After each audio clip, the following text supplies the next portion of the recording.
I'm putting games away, I kind of realized something. I've got to try this game. It's too boring and generic looking to not check it out. So, let's take a real quick look at racing for the PS1. It is done by A1 Games, Agetec, exclusively distributed by Tommo, and D3 Publisher Inc. It's from the year, copyright 99, 2000. Huh. Let's take a look over here. So yeah, it's just it's really generic looking. It just says racing. You have the title. You have you have a logo of some kind over here. PlayStation banner. Bunch of different symbols, which this one matches. So I'm assuming it's part of a series. Just a generic picture of a generic car. Actually, I think that's heavily altered and photoshopped at some point because I've never heard of A1 Games. I've never heard of Agetec. 3 different circuits available. 6 cars to choose from. A total of 6 cars to choose from. 2 hidden. Okay. 2 different camera views to select from as you turn on the track. Bonus driving tutorial teaches you basic and advanced driving techniques. Replay function. Single player. 1 block memory card. It's everything about this is just so generic. Distributed exclusively by Tommo.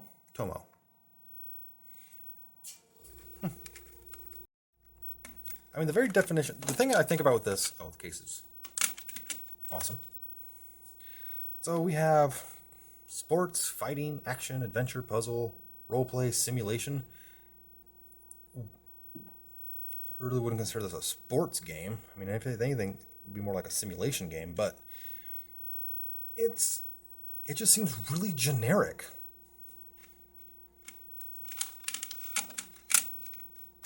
Like, just the cover alone, and the best way to describe what I'm getting a feeling of when I look at this, there's a lot of Steam games right now that kind of emulate the PlayStation's visual aesthetic, with the dithering and the polygon shifting and that kind of stuff, that iconic PlayStation look. And when I think of like just template for PlayStation 1 games, like if I was to type in PS1 game template, this would pop up. It would just be picture here, company logo, PlayStation, title. Almost like this is a placeholder. You know what? Let's check it out.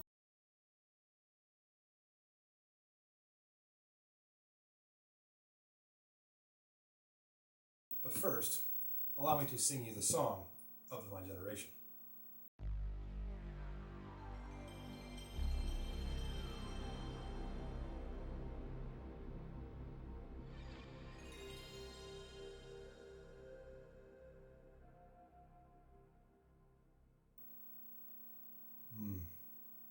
I just triggered every 90s kid with that. So let's try it. D3 Publisher. I've never heard of these guys. Tamsoft. I don't remember that being on the case. A1 Games. I've never heard of these guys, but it's not too surprising. I mean, it was the 90s. There was probably a lot of companies out there. Now loading. Yeah, so there's probably a lot of 90s era stuff that was coming out, publishers and that kind of stuff. Probably got bought out by somebody at some point and probably faded into obscurity. 2000 Tamsoft, 2000 D3 Publisher, published by Agetec. There's a lot of companies here. Start, continue, or tutorial. Okay, so right off the bat, this kind of reminds me of something, doesn't it? That car kind of looks like it could be a Porsche of some kind. But also, this kind of reminds me of another game. Yeah. Gran Turismo 2, maybe. Let me pop that in real quick. It does. It reminds me of Gran Turismo 2. Or maybe Gran Turismo 1. I don't know. It's been a while since I played that game too. Well, let's just start. There's no save file. Now loading again. Start. Well, didn't I already hit start though? High scores, ranking, option. Save, load, vibration, tutorial. Why have the tutorial twice? Okay. Either way. Just click start.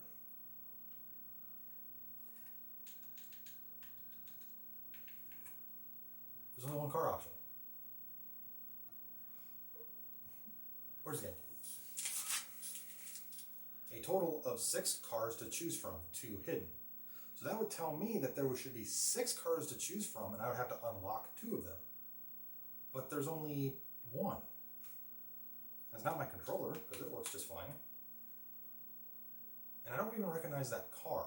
So games like Gran Turismo or later on Forza, they sometimes, Need for Speed even, they used actual licensed cars in their games. So they actually look like real cars. This kind of looks like just a generic 2-door hatchback. I'm not really sure what it's supposed to be. But we can only pick one, so novice. Automatic or manual. Standard choice for most racing games. Grip or drift. They mean the tires? I mean, I hate to compare this to a game like Gran Turismo here, but in that game you have a variance where you can pick a sweet spot for your tire grip, so you can go around the track better, or take corners better, or brake better. This is grip or drift. Short course, long course. There's only 2 course options. Wait a minute. This says 3 different circuits available. Okay, so maybe you have to beat short and long in order to unlock the track, but what about the car? Well, let's try it. Now loading.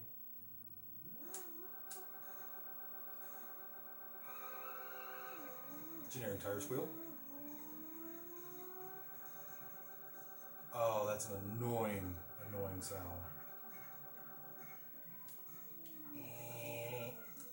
When they say grip, they mean grip.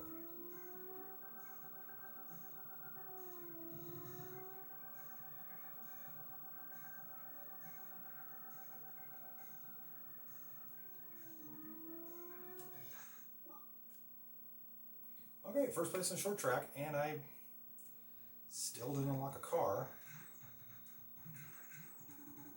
So let's try the long course, maybe?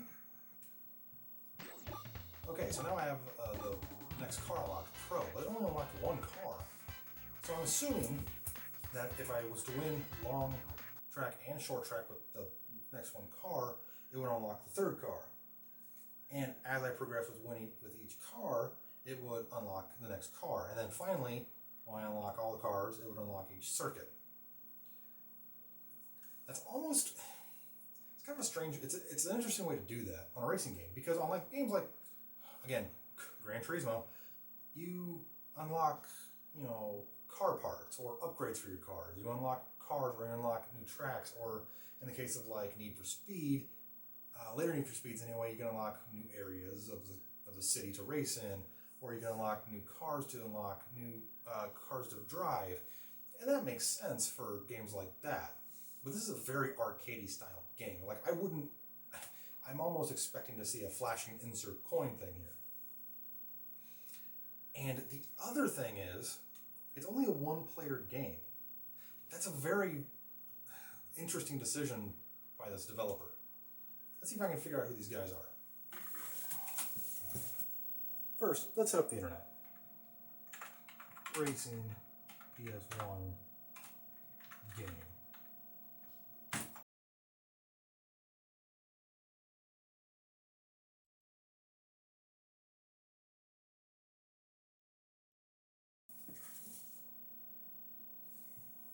Okay, so apparently these guys were developers that took budget titles from Japan that we never got over here and translated them and then re-released them over here in the US market.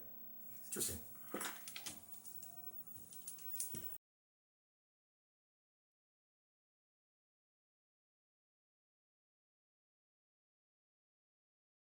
So yeah, their list of games, there wasn't a whole lot of games in their library, but what's really interesting is they took budget Japanese titles and made them budget US titles. So they were a budget title of a budget title. That does explain the kind of cheapness feel of the game. It feels like just a generic arcade game. Like just a generic run-of-the-mill racing, racing game. Which I guess makes sense because it is called racing.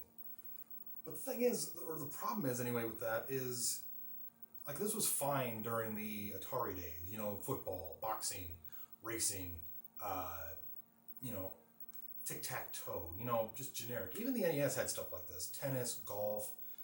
But by the Super Nintendo era, the Genesis era, the N64 era, PS1, you know, being generic was not really a great thing because your game would just not stand out anymore. It wouldn't, you know, it would just be a game that you might find in like a bargain bin. And I'm not bad-mouthing these guys at all in terms of the game. I mean, they worked hard on the game, you know, and anything. But it's just, you know, my expectations were met. I thought it was going to be a budget title, and it ended up being just an arcadey kind of racing game, really generic.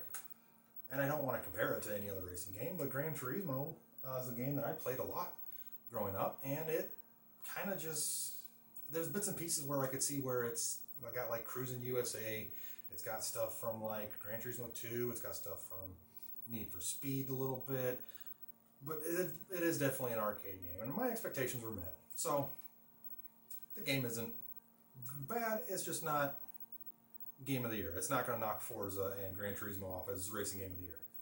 Anyway, thanks everyone for watching this video and checking out this very generic PS1 racing game. Put down in the comment what you think of the game, or if you've played any of the other games from the developer here, from the very short list of stuff they did. Because I'd be kind of interested to check out a few more of them. Because it's kind of a fascinating little type of, like almost like a subgenre, or a little niche of the PS1 library.